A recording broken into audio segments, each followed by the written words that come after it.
What's up, guys? Well, back once again for another fight card prediction, and we've got a big one this week. Jorge Masvidal, Nate Diaz, Baddest Motherfucker Championship, which is a little bit ridiculous if I'm being honest with you. They're making a belt for this, but it is what it is. It kind of adds to everything we've got here. So, East versus West, MSG. I'm just happy this fight's together after last week with Nate Diaz saying he wasn't fighting and not necessarily clear his name, and had this LGD 4033 or Legandrol or whatever it's called, tainted batch of organic vegan multivitamins or something like that it was. I'm just glad that he's fighting, really am, because this fight is just a fan-friendly fight. It's one the fans want, it's one that the fans, when Diaz called out Masvidal, it was one that everybody wanted to see, so I'm really glad they put this fight together, and I'm really looking forward to watching this card when I get the opportunity to do so. If you're new to the channel and you like what you see, hit the subscribe button. If you can, give me a like. If you've got any questions or anything at all you want to ask me, any of your opinions that you want to pop in, put them down in the drop down box. I'll get back to you as soon as I can. But yeah, coming off a good card last time in Singapore, I did pretty well in my bets. I kind of stung by a last minute bet that I put on. I always seem to do it. I put a last minute bet on, it kind of stings me. But still went 3-1 and had a really good profitable night, and a really good night in DraftKings. I played very small but did very, very well. I kept a really tight core in that one. But yeah, just a great card. Like, the main card's good. You've got great fights on the prelims. You've got a fight starting off the card which I think could easily fit into that headline prelim fight. I really do. I think you could put that in. I think it's a really good fight. But yeah, I'm looking forward to talking about this card. I think this is a tough card for betting unless you've got super strong leans. I find it quite hard because I think that the matchups are very, very close in a lot of instances. So yeah, looking forward to talking about it. We're going to get started in it right now. So, featherweight division. Julio Arce. Hey Jason, what's up, bro? Julio Arce against Hakeem Dawodu is the first fight of the night. And this is... I can't believe this is opening the card, pretty much. I think it's a card that should be... a fight that should be further up the card, let's say the least. You've got Arce, who coming off a really nice win over Arce. I don't think he looked great, but I think he was struggling. I think actually Arce fought his best fight we've probably seen him in the UFC. I thought he chose his shots well. I thought he was throwing those big hooks. He was coming to try and take down, try to take out Arce. Sorry. And if you look at Arce through his early fights in the UFC, he is a slow starter. What's up, guys? I see you in the chat there. Appreciate it.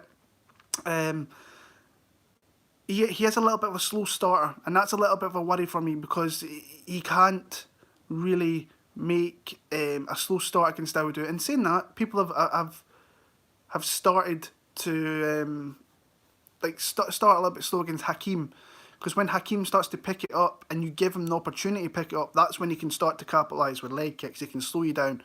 But you look at the Jorge fight, I think he lost that first round pretty convincingly. Not convincingly, but I did think he lost that round. Maybe if he was in Canada, he didn't. But once he started to flow, and once Jorge started to melt down a little bit and not be as kind of fluent, he started to pick him apart, and that's what he will try and do. You've got the boxer and Julio Arce against the kind of Muay Thai practitioner in Hakeem Dawodu. See, going back and watching the last few fights, see, the one thing I did not like was Joe Rogan. Like, he sometimes he attaches himself to a fighter and he doesn't talk about anything else but that fighter, and he becomes very biased over the commentary. And I feel like he's been like that in these last few fights. With Hakeem, he's obviously a fan of Hakeem Dawodu. But Arce's a guy who I think is dangerous in more facets of the game. I think that he's obviously got the power. I think he's got a really good combination striking up top. We've seen that in the Rosa fight, that even though he was getting pushed back, he was leading with a beautiful lead body shot and then coming up through with an uppercut.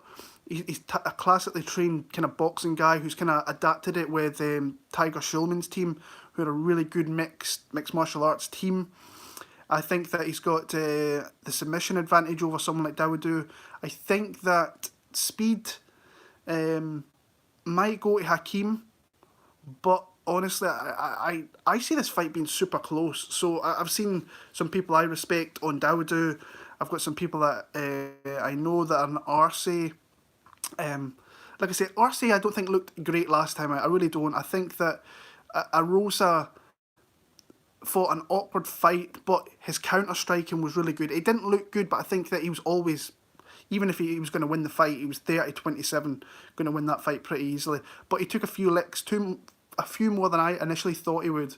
And his only loss in the UFC is to Shayman Moraes, and that was a very, very, very close fight. And that's the one thing I'm a little bit worried about, that if he starts slow and he gets backed up, because then you're giving Dawodu the opportunity to kind of sit back and hit you. So that's kind of where I'm going with that one there. I'm going to go Julio Arce. I'm probably going to bet Julio Arce, if I'm being honest with you. I've been saying to myself for five in the UK. I don't know whether it gets any better than that. I thought it might. It's still only Monday, starting to turn in America, so it's going to start to turn in the UK soon enough.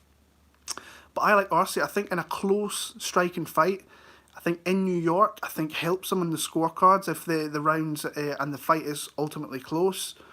But yeah, like I said, I like Dawodu. I like his all around striking game. I think he's very, very vicious. He's once he settles in and he gets you where he wants you, he's a hard guy to get off you because he's very precise with his striking, and he's got some really kind of big low kicks that can really take your attention away from his hands. But yeah, I'm going to go Julio Arce. I feel more confident in that pick, if I'm being honest with you there. So Julio Arce via very, very close. It could be a split decision, actually. I've got that one very, very close there. Gee, happy birthday, my brother. I hope you're well. I see all you guys in there. Appreciate it. If you can give me a thumbs up, it'd be awesome. Just get it out there for me. So welterweight division. Lyman good, chance Rencountre. This is a good fight. I'm seeing a lot of people on Rencountre, and obviously I can see why, because he's a wrestler. Lyman Good has struggled a little bit.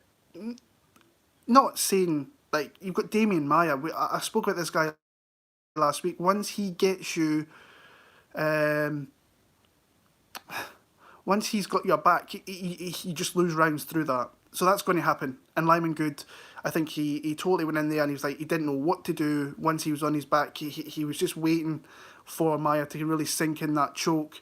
The guy is always a physical specimen. I'm still not locked in on the fact that he's 100% believing in himself. That Zaleski dos Santos fight, it still sticks in my head where he's like, I don't want to get knocked out by this guy. And that's not the mentality you should really be having. You really shouldn't. Like, you should be going out there, putting it all together, and trying to kill this dude pretty much, as bad as it sounds. So that doubt really sticks in my head a little bit. If he's doubting himself, how can you be confident that he can come out here and beat Rencountre? Came back, beat Ben Saunders. That's nothing really, in my opinion. Ben Saunders is, once you catch him with one clean shot, can really take him out. And then, like I say, the Damian Maia one, Damian Maia can still win fight. If you give him the right style matchup where he's got a definitive advantage over majority of people, and he will, then he'll win the fight. He'll find a submission. He did that the weekend. He waited for his opportunity, eventually got it. Rencountre, to me, is really improved. I think he's a really solid overall fighter. I think that his wrestling and his top pressure is really, really good. He's a big dude as well for 170. When you look at him, he's a big, well-versed guy at 170. And like, he came out a little bit, took a few shots against Ismail Nardev, but then eventually, once he kind of got his hands on Ismail, he really took him down, tried to pass guard a few times, did so, but his pressure was great. His pressure was really, really good. I think Good has obviously got the boxing edge here, but I think the wrestling edge goes to Chance. Now, it's just whether he can get him down and keep him down, which I think he can, but I think in the exchanges, Lyman Good's going to know that he's going to want to take him down. He's a wrestler by trade who really, I think he fought, not a close fight with Bilal Muhammad, a competitive fight, but was always behind that one there. Bilal's takedown defense was just too good, and Bilal actually took him down. Kyle Stewart dealt with him accordingly, and then Nadev, like I say, he had a few icky spots earlier on, but once he got that guy down and started wearing him out, he was like, Nadev had nothing for him. Lyman Good, you think he's a bit more versed, he's a bit more experienced, and he's been around. He was in Bellator for a long time. I think he won the belt over there. He's fought some good fighters over in Bellator, so he's got a lot of experience. That's a big fight for him in New York as well. But I still struggle to see past him getting taken down. I'm seeing a lot of people betting Rencountre, and I can kind of see why, if you're getting plus win a guy that can potentially take you down, hold you down, win the rounds through that, then yeah, I can see why you're doing it. But if Lyman Good somehow gets to plus money, I don't think that's a bad bet either. Again, I see this being a close fight. I can see maybe Lyman stopping a few takedowns, because this isn't Damian Maia that's trying to take you down. It's Chance Rencountre. There's a different... If Rencountre and Maia fought, I think that I think Rencountre get submitted pretty early on, in my opinion. I think that he just kind of play the game of Maia and get his back taken and get choked out. But yeah, Lyman Good has to keep it on the feet, stop the takedowns, plain and simple. If he does that, he wins the fight. If he gets taken down, he gets held down, he's in a bit of trouble in this one. Tough fight to pick, honestly. Yeah. What I like about Chance as well, the guy's got a great chin. He can take a big shot. So, I think Chance is at Alliance MMA, so he's been... this is a tough fight for me to pick, I'll be honest with you. I'm going to go Rencountre close. Am I going to go... Yeah, I'm going to go Rencountre. That's my kind of lean, but not by much. I can honestly see Lyman Good having a good chance to win this fight. But looking into it, and the kind of gut feeling I had when the fight was first made, I thought Rencountre was going to win this one. So I'm going to go Rencountre decision in that one there. Women's flyweight division, we've got Jennifer Maia against Katlyn Chookagian. I've got Katlyn Chookagian. I think this is going to be one of these fights where she pretty much plays into the wheelhouse. Jennifer Maia will play into the wheelhouse of someone like Chookagian, who obviously she likes to kind of pop the 1-2, keep it distance, try not to engage so much. She lets out that little tennis yelp every time that she's throwing strikes. She's a hard girl to face in close fights, because she does, like in that Calderwood fight, she was taking a lot of damage to the legs, and Joanne was clearly outstriking her, had more volume, but the shot she was throwing was actually busting up Joanne a little bit, and that looked good in the judge's eyes. So she got the win there, which could have went to Joanne, but like I say, I wasn't too... When I heard that Katlyn's name got called out, I was like, that's not a bad judge's scorecard in my opinion. I thought she did enough damage on the feet, even though she took a lot herself. She had the Jessica eye loss, which was very, very close. That could have went either way. She's a master at fighting these close fights, and when you get someone who's aggressive like Jennifer Maia, who really is, I think she comes from that shooter box kind of era back in the day, where she's very, very good, fluid striker. I think she's at a reach, pretty big reach disadvantage actually in this one here. I need to check that out. Something I never looked at beforehand was the kind of reach disadvantage.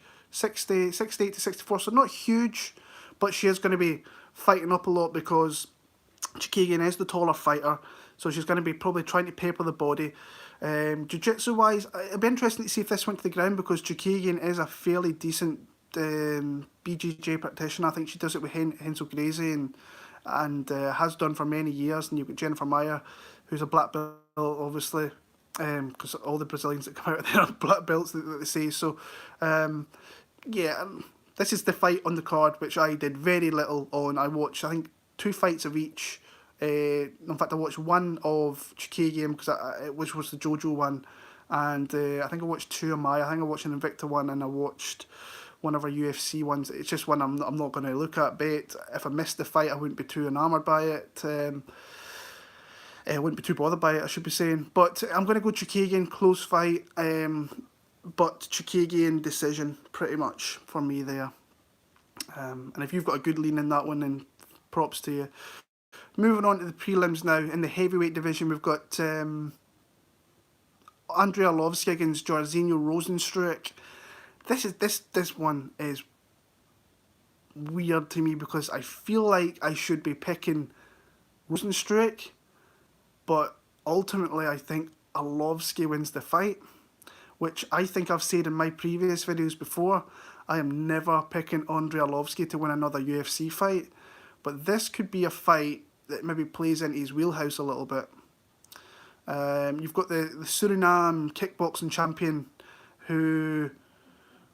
it's so, like with Arlovski, it's just up and down. Like sometimes he can fight, like I like the fact that he's went to American Top Team. They've started to really game plan, orient kind of towards him, where Mike Brown's a really great guy for game plans, by the way. He is one of the best guys, I think, in the sport for setting a game plan and trying getting fighters to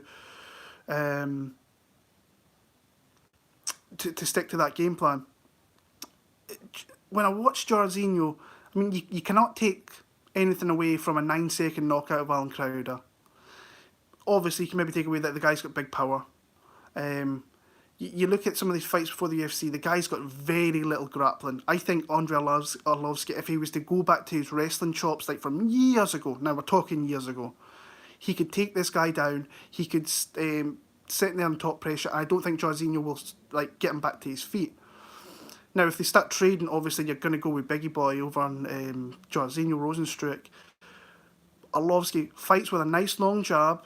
I think that he can mix it up to the point where he doesn't really expose his chin. That's what it is here. If he doesn't compromise his chin, and he can kind of tie Jairzinho up a little bit, I think he can win this fight.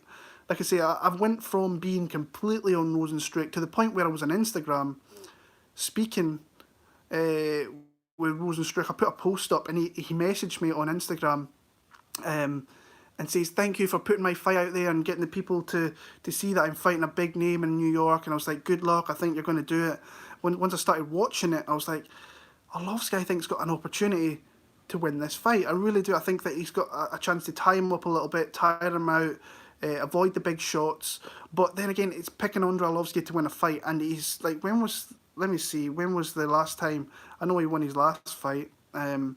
But his fight against Augusto Sakai, I think he was a little bit unlucky in that fight. I had it for Sakai, I still have it for Sakai. I've seen a lot of people give it for Arlovski, and I can see why they did that, in my opinion. Coming off of that win of Ben Rothwell, Ben Rothwell's completely, like, I don't want to say he's shot, but he's looked very kind of lackadaisical since he came back to the UFC in this run here. Sakai one was close, Walt Harris won, he lost that one, but that got overturned. I just think this is a fight that he can win, and I'm willing to take a little shot on him. If he doesn't get his chin blew off him, then I think he's got a good chance to win this fight. I really do. But that's just me. Like I said, I originally was on Rozenstruik. I'm going to go with Arlovski. Not confident. It's going to be one of my least confident picks, but I'm going to take a shot on a dog that I think could be in a close fight, and I'm not taking anything away from a 9-second knockout, even though... Hey, if you're knocking dudes out in 9 seconds, that's always a good thing to have in your resume. But, yeah, I'm a bit iffy with this one. But I'm going to go Arlovski. Decision. Boring decision. Loma was in a cash cow last pick. That was my first initial lean in that card, and I backed off of it, so I was a little bit gutted about that, but she looked good. This is a good fight. This is one I'm looking forward to. Brad Tavares against Edmen Shahbazyan. A lot of money's coming in Brad Tavares, and I must admit, I kind of agree with it a little bit. I don't think he should have been... I don't think Shahbazyan should have been as heavy a favourite as what he was now. I think the odds... Let me quickly bring these up just to see where the odds have... I've not looked at them this morning since I got up in the last couple of hours. Shahbazyan. So it's -110. It's a complete and utter pick'em. That I kind of agree with, if I'm being honest with you.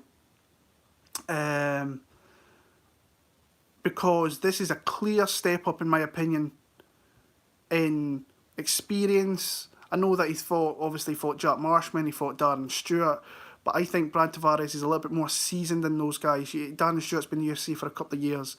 Marshman's been in the UFC for a couple of years. Charles Bird's a veteran who's been around for a long time, that I think that was it just a good matchup for him personally. But then you've got someone like Brad Tavares who's been in the UFC, I want to say for, 10 years? And he's fought some of the best guys. He's fought Izzy, he's fought Whittaker, he's fought just an abundance of guys that are better than what Edmen Shahbazyan is. Could Edmen end up being better than them? Absolutely. But when you've got a guy who has got really good takedown defense in Tavares, the fights that kind of spring to my mind where he got taken down a few times, where I think the Elias one he got taken down a couple of times, but outside of that, there's nothing in the last probably 5 years where he's been taken down constantly and kept down constantly. Then you have to kind of tape it as maybe a stand-up fight. Now, in the UFC, we really haven't seen all that much of Edmen on his feet, apart from the knockouts that he's got, obviously. Excuse me, guys. And, I mean, he's come out and he's blitzed dude. I don't take much away from the Charles Bird fight. The Marshman one, it shows you that the guy's got...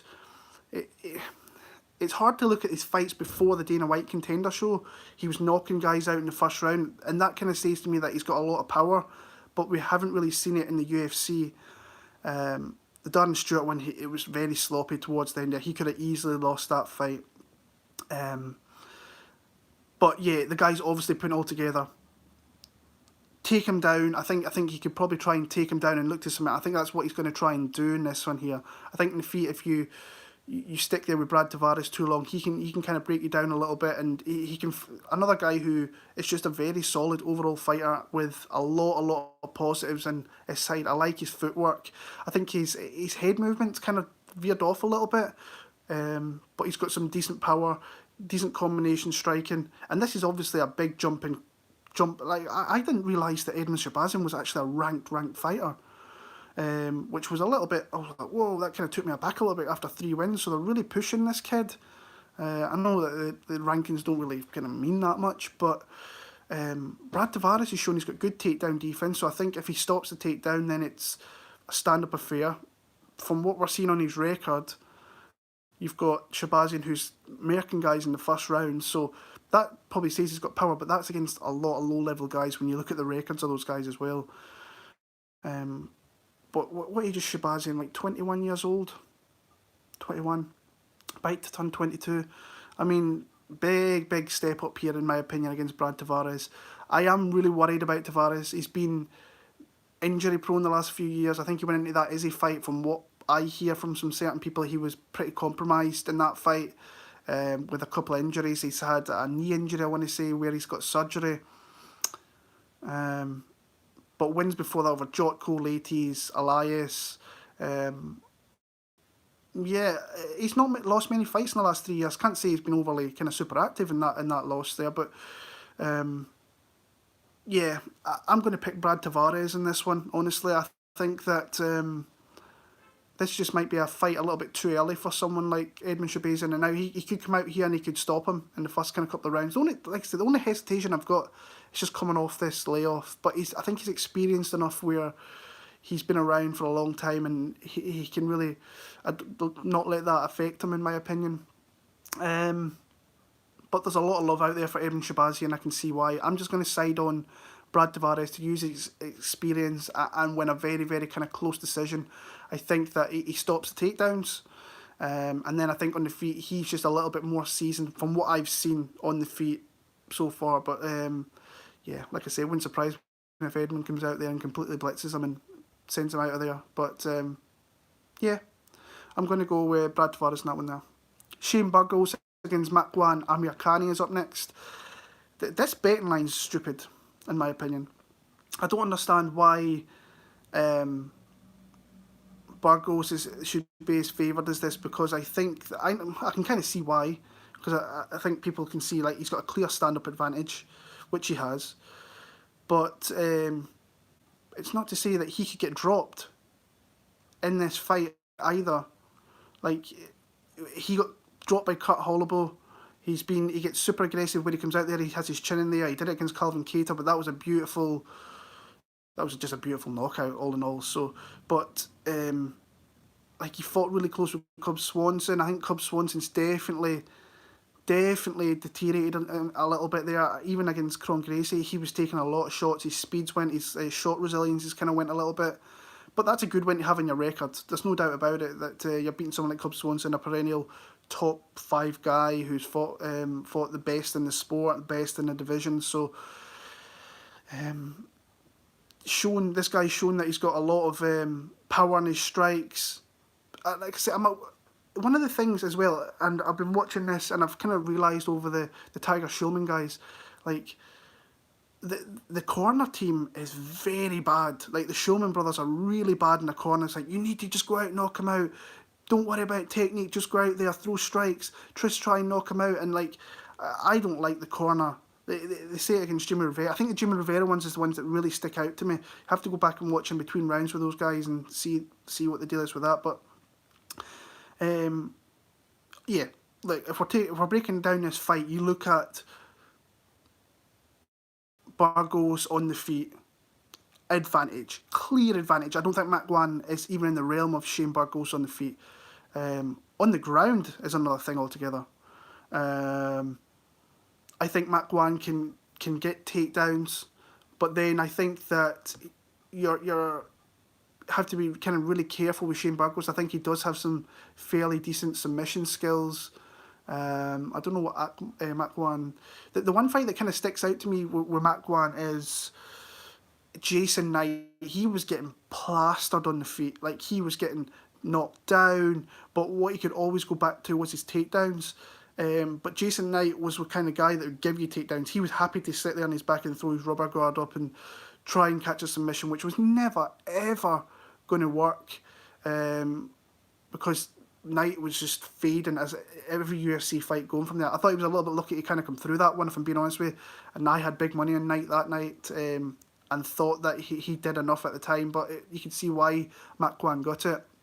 Then he got a really kind of favourable matchup against Chris Fishgold, where he could get the takedowns, and both guys are very dangerous with the submissions, but if he gets the right position, Makwan will find a submission, and he got that with the anaconda choke.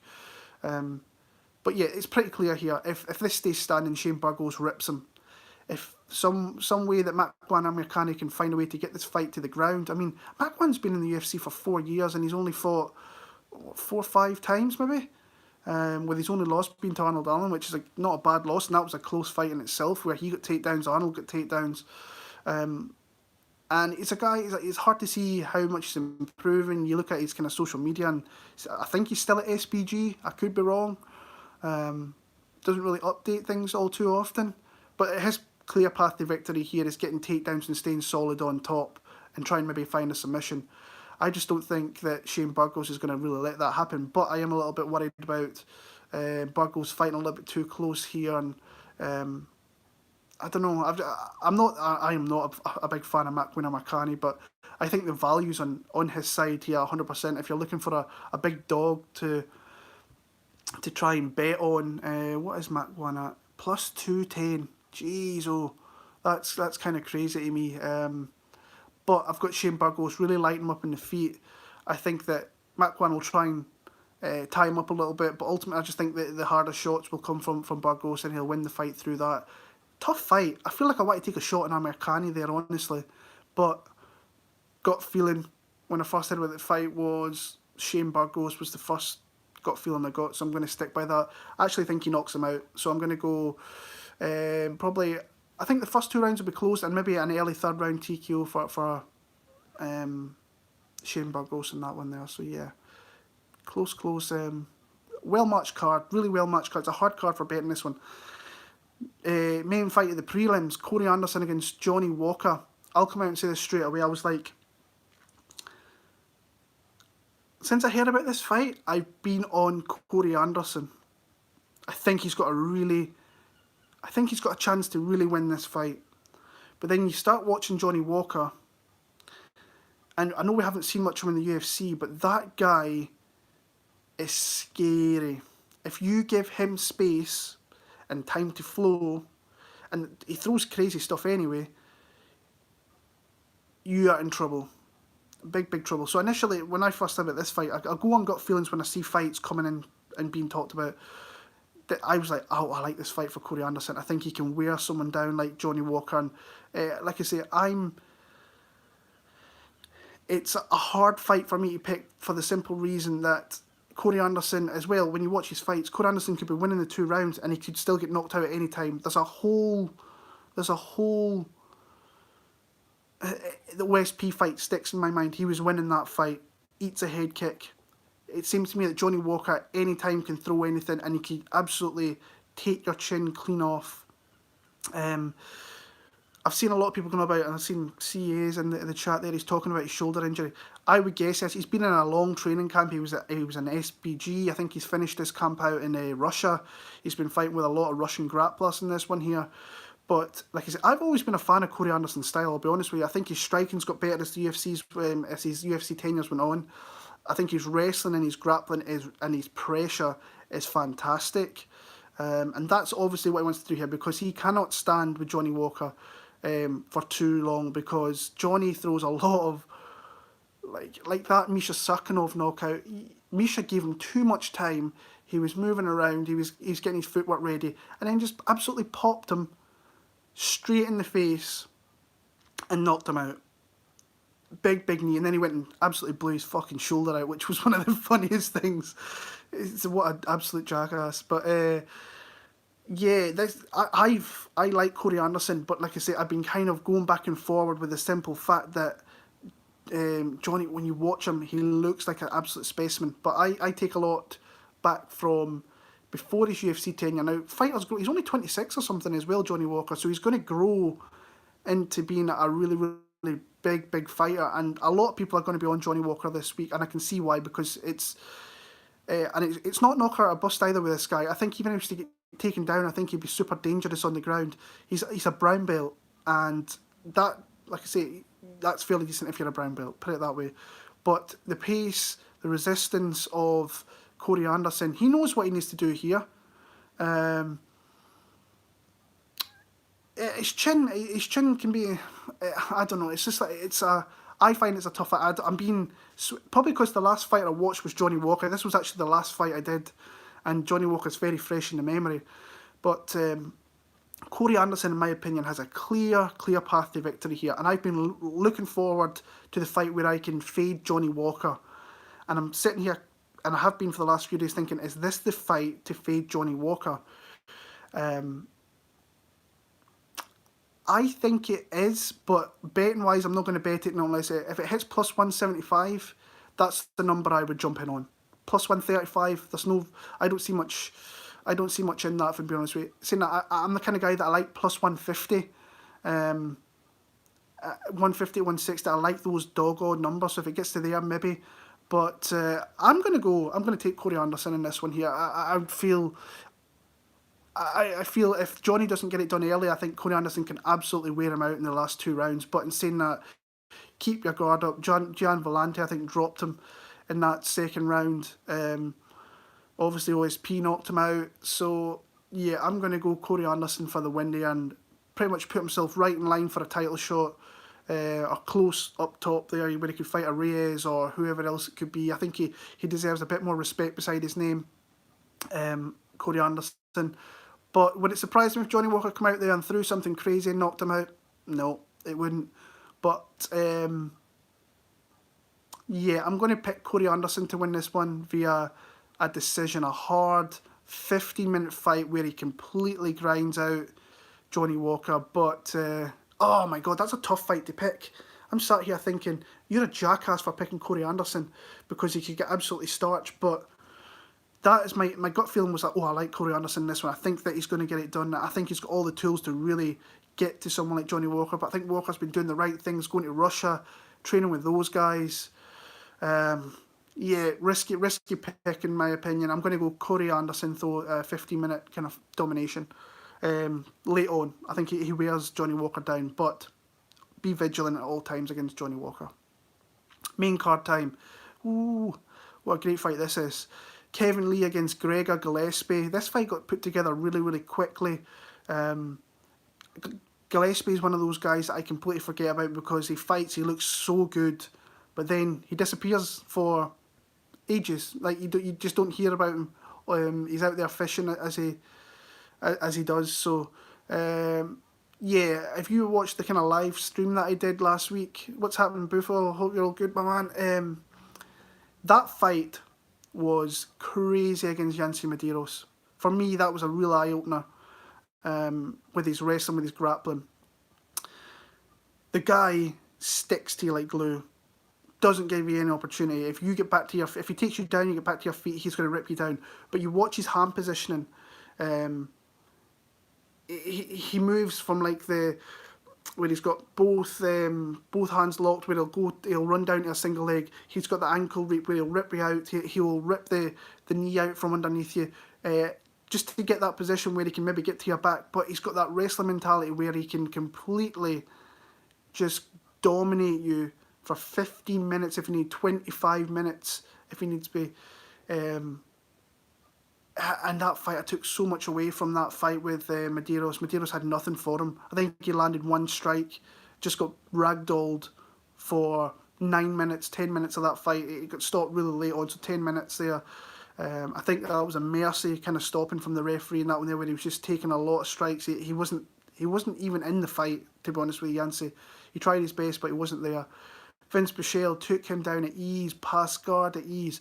He's a DraftKings play. He's a DraftKings god, this guy, actually, when you see him, because he can garner so many takedowns. He can get so many passes. His striking, I think he's got a lot of work to do in his striking. I think he takes too many strikes, but that's not his bread and butter. I think his defense lacks a little bit, but I don't think he's going to stand with a guy like Kevin Lee. He's at a pretty big reach disadvantage in this one. I think it was 70, 71. So, but this fight's going to come down. It's going to come down to grappling. You look at Kevin Lee. The one thing that's a little bit worrying to me about Kevin Lee is the fact that he's went up to 170. He's seen that it's not easier up there. He lost to RDA. Is not a welterweight. He's a lightweight. He always has been for many, many years. Just that RDA can't make that cut anymore. Kevin Lee can't really make that cut to 155, so that's going to deplete him even more in this fight. I just don't think he can keep up with someone like Gregor Gillespie. I don't. I really, really don't.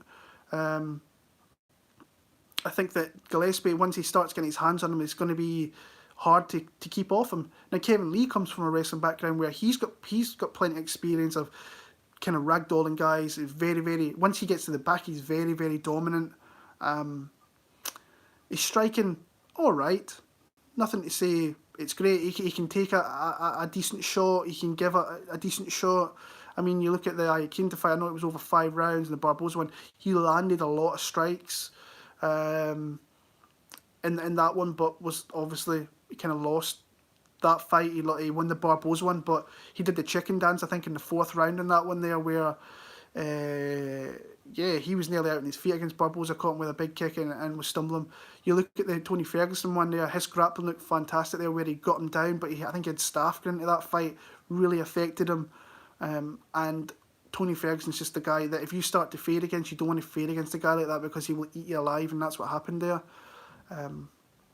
But very, very dominant guy once he gets you back. If he could somehow get Gregor down and somehow get into the position where he can maybe get the back, then he could absolutely submit someone like Gregor Gillespie.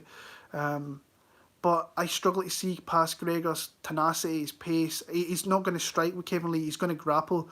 And when you watch Gregor, he doesn't. He stop. He's tenacious. He is as tenacious as they come when it gets into like wrestling and grappling.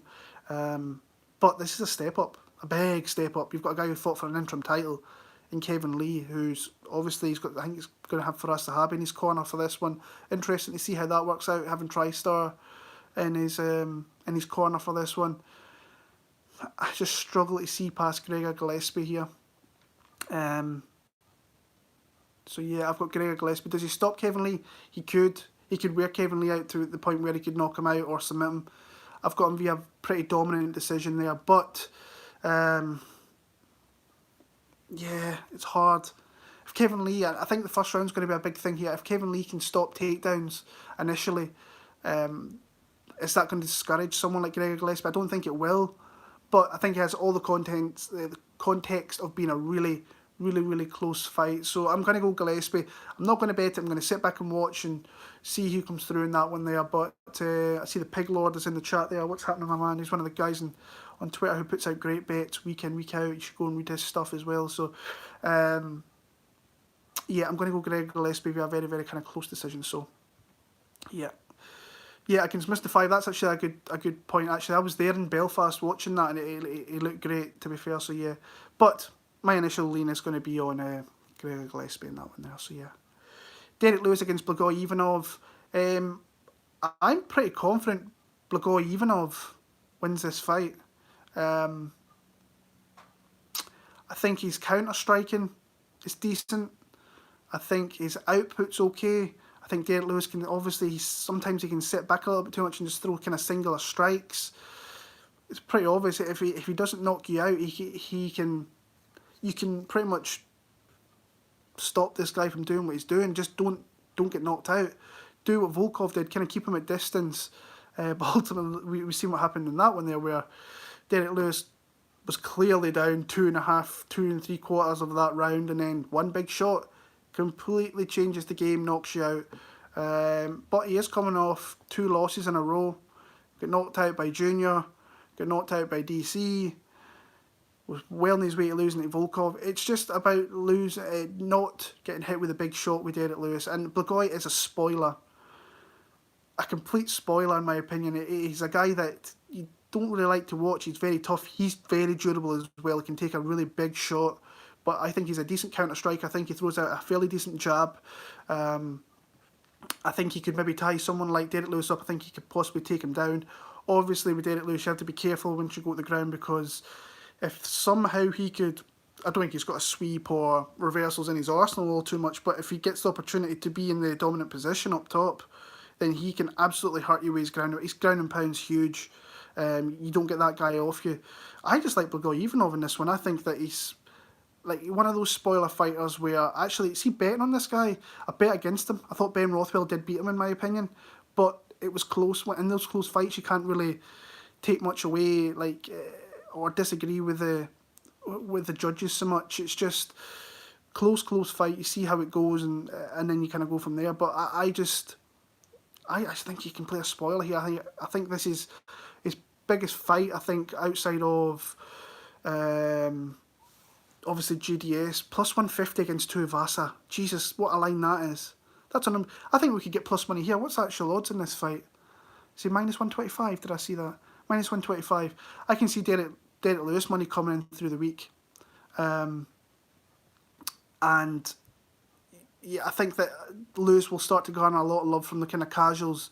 Obviously, he's one of those guys that he's big on Instagram. He's fairly decent. The sun's actually coming out in Scotland, which is a little bit annoying me. So, yeah, if you look at height, and Buffo was asking there about height and reach, he's obviously a disparity with the height. He's 6'3" to 5'11".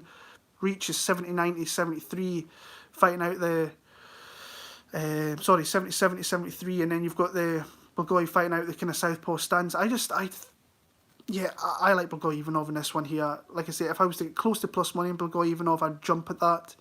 But I don't think it might get close. I might get a minus 110 out of it, but who knows? But I'm going to go Blagoy Ivanov to kind of spoil the show. I'm going to move this a little bit, guys, because that sun in a little second is going to be in my eyes. Sun in Scotland. Who would have thought it? So yeah, let me get back to this card. Where are we? Stephen Thompson against Vicente Luque is up next.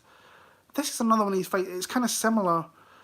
No, I don't want to say it's similar to the one I just talked about, but Stephen Thompson has all the kind of the recipe to where he could sit back and maybe beat someone of Vicente Luque at distance. I think that he could pick and pop his way to a 50-minute decision, but is his chin compromised?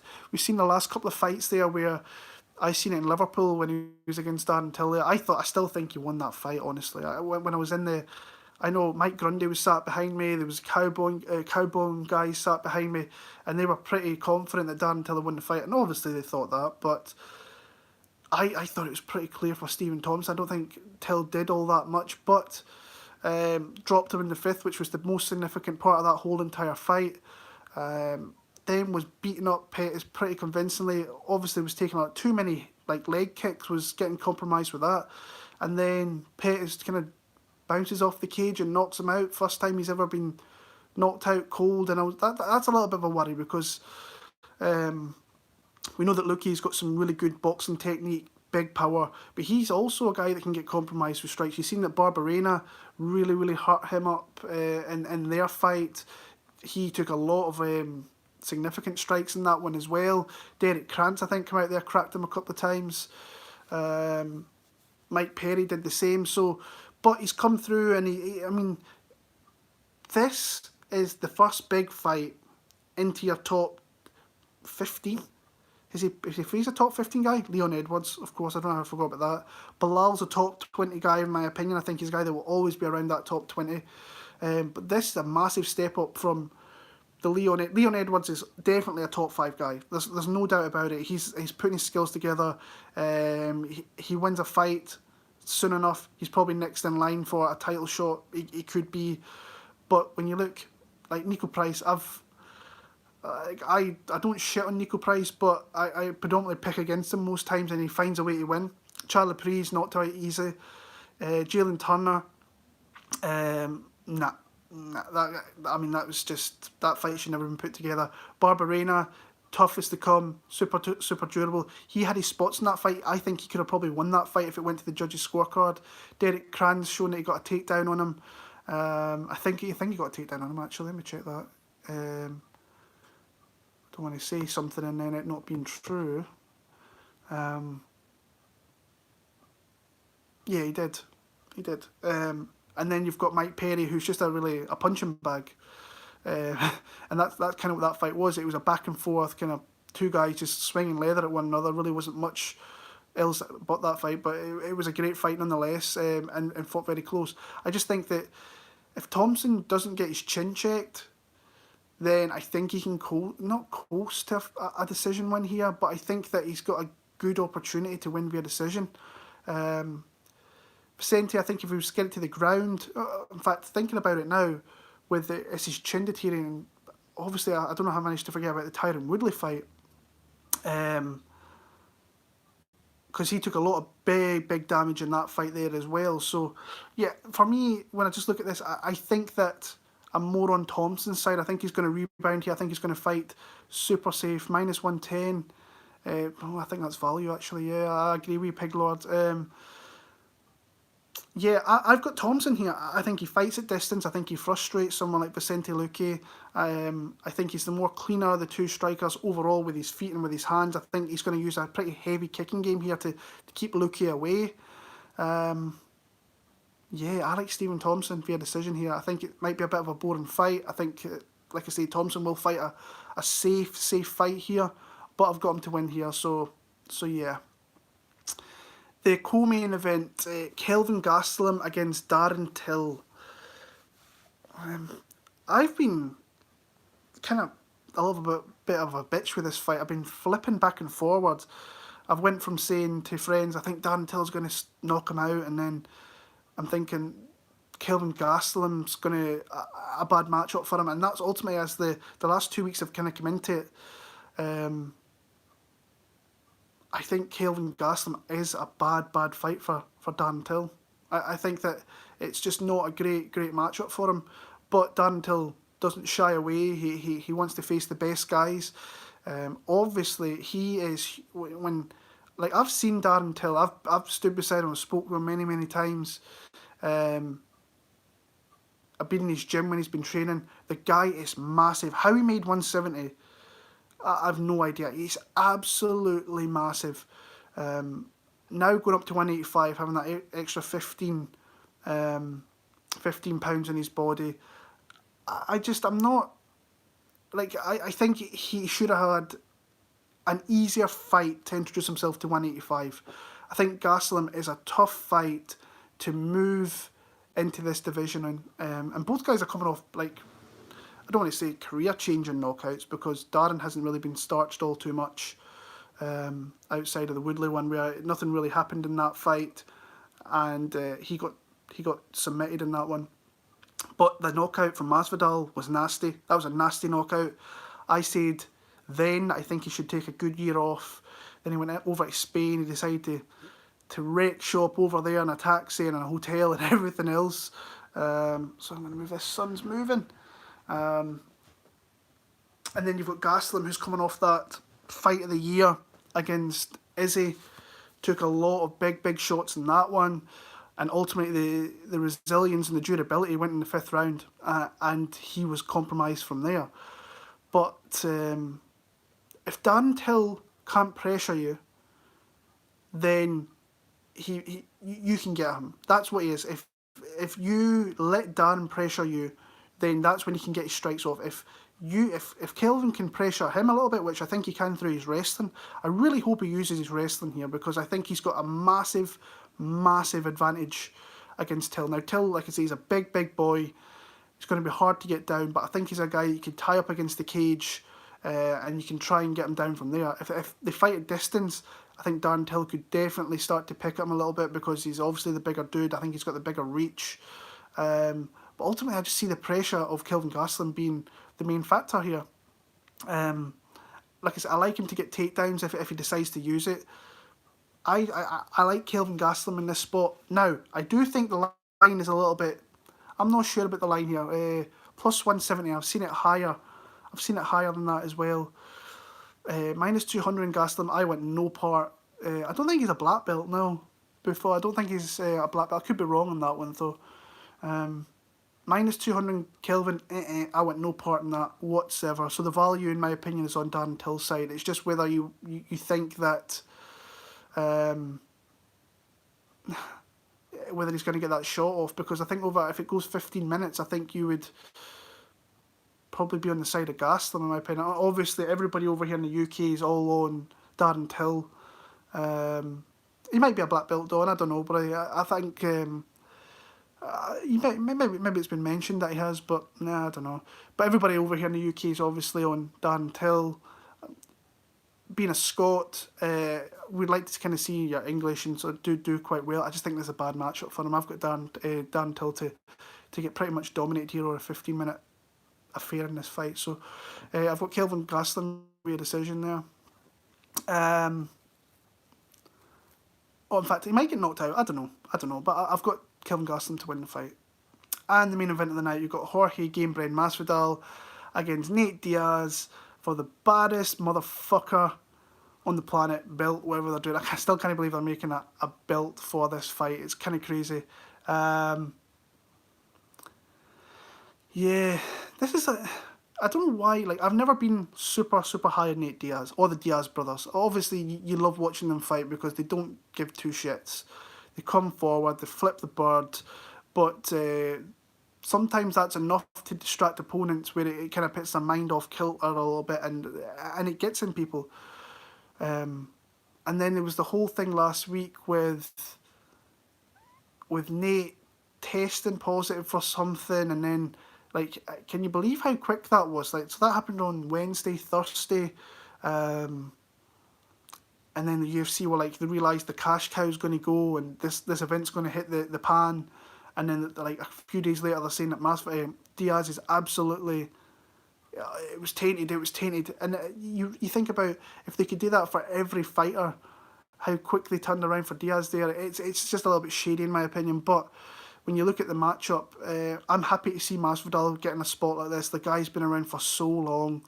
He's had to trudge through the kind of hard graft, a lot of promotions, good promotions, to say that, through Strikeforce, fought all the best guys on there, been just an absolute savage recently, where he's really found his kind of self there. He's put himself out there a little bit more, and he's always been a guy that's been a great fighter to watch. He's always been a guy with really good striking, good combination striking on top of that. I always think of the Cerrone knockout as one that once he got him hurt, he just absolutely bludgeoned him and knocked him out in that second round. Like I say, I'm going to say I'm picking Masvidal to win this one here. I am I am really kind of worried though if this fight goes 25 minutes, and which I think it's got a good chance to do. Like you look, he's lost a lot of decisions in his UFC career. I think in his career as well, he's lost fights via kind of decision as well. There was obviously the Melendez one, which was a great fight back in the day. But he's lost a lot of kind of split decisions, and that's something that could happen here. So when you kind of break down both fighters, you've got the long language style, boxing style of Diaz, who throws a lot of volume, but also takes a lot of damage, a lot of kind of facial scar tissue that he's got. I think you can compromise him in a lot of areas. I think that if Masvidal doesn't come out here and have leg kicks as a part of his arsenal, I think he's not putting himself entirely into the fight here, because you look at McGregor compromised him, you look at RD especially, absolutely ripped him. I thought Pettis would do the same. I thought he could work him with the low kicks, and ultimately he did a little bit, but he never really paid off, and Pettis just fades badly, like so badly, and he succumbed to the pressure of Nate Diaz. But yeah, like I said, I kind of struggle with this one. I'll be honest with you, I'm struggling with it. I'm going to sit back and watch it as a fan, but ultimately I've got Jorge Masvidal. I think that he's the more cleaner overall striker. When it comes to kicks, and when it comes to footwork, when it comes to shot selection, I think he's very clean there. Obviously, if it goes to ground, you're going to side on someone like Nate Diaz, but then you've got Masvidal, who's been around for the longest time, fighting in backyards, coming up through there. I'm sure he's learnt a few things or two being on the ground. But I've got a funny feeling these rounds are going to be close, and it's just how you perceive it and who lands the bigger shots, because I think that obviously Diaz is going to have the volume, but you've got Masvidal, I think, who his shots will count for more. They'll look more damaging on the face than what Diaz will. And you have to be careful with Masvidal. He could throw anything. I mean, that knockout of Ben Askren is just legendary. It's absolutely legendary in my opinion. Doubt he does it in a fight this one here, because Ben Askren's not going to be going for takedowns. Like Nate Diaz is not going to be going for takedowns that Ben Askren was going to be doing. But the guy's got an absolute pineapple for a head as well, Nate Diaz. So it's like he can take so many shots and keep on coming. And if you succumb to the pressure, then that's when he can start to take over. And once he starts to turn the tide and get his shots off, then you're in deep trouble. But I just think someone like Masvidal can really adjust to something like that, and I think he can move out. He can use footwork to really move himself out the way of those big shots. And I don't see him being one of these fighters that kind of succumbs to the mind games of someone like Nate Diaz either. So I'm going game bred in this one here. I'm going to go him to if I was him, I would use leg kicks. And I think that he can do enough on the feet to beat him over a 25-minute period. But would it surprise me if Nate came out there and did the business? Absolutely not. So clocking on nearly an hour there, guys. I appreciate if you stuck with me through all this. Sometimes I just keep on talking. I didn't realise what the time is, but just looking at the time there, I was like, God damn. So if you stuck with me, I really do appreciate it. And that's my picks for UFC 244. I kind of see a lot of decisions, which is weird. But hopefully it turns around and there's going to be a lot of finishes. But to everybody that stuck with me for this one, all the best. I'll catch you next week. I don't know where we're at next week. Is it Brazil? Who knows where we're at next week? But no, Russia. Oh, actually, that's not a bad card. Actually, I like the main event. But what was your pick for Anderson? It was Corey Anderson. I'm going with that. So, Pig Lord, what's happening, bro? I wish you a big week with your bets. I hope you cash everything. But until next week, guys, all the very best, and I'll catch up with you next week. Cheers.